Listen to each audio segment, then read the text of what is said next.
When the power goes out, most of us expect it to come back on within a few hours, but sometimes major storms cause widespread damage and outages can last longer than expected.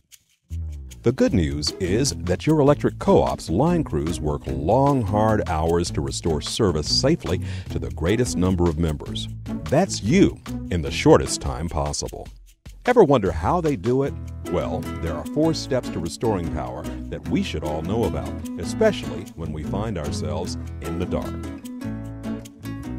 Step 1. Repair high-voltage transmission lines. Transmission towers and lines supply power to thousands of members. They rarely fall, but when they do, they must be repaired first before other parts of the system can operate. Step 2. Inspect distribution substation. Distribution substations receive high-voltage power from transmission lines, then disperse that power at a lower voltage to the co-op's main distribution lines. Depending on your electric co-op's service territory, distribution substations can serve either hundreds or thousands of members.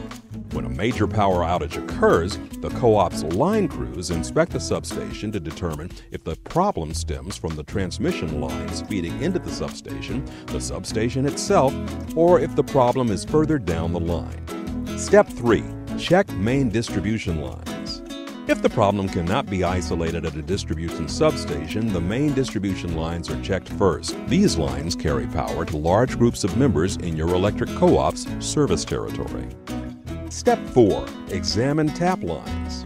If local outages persist, supply lines called tap lines are examined. These lines deliver power to transformers that are either mounted on poles or placed on pads for underground service and can be found outside of homes, businesses, and schools. Occasionally, damage will occur on the service lines between the nearest transformer and your home. Has your neighbor ever had power while yours is out? That is why. When the problem is in the tap lines, co-op line crews will fix outages in an order that will restore service to the greatest number of members at a time. As you can see, restoring power after a major outage is a big job and involves much more than simply flipping a switch or removing a tree from a damaged line. When co-ops work to restore power, they often have the capability to work on multiple parts of the system simultaneously. This ensures reliable power with a faster response time. In the event of an outage, your local line crews will restore power safely to the greatest number of members in the shortest time possible, and we'll keep working until the lights are back on. As always, we appreciate your patience and your business.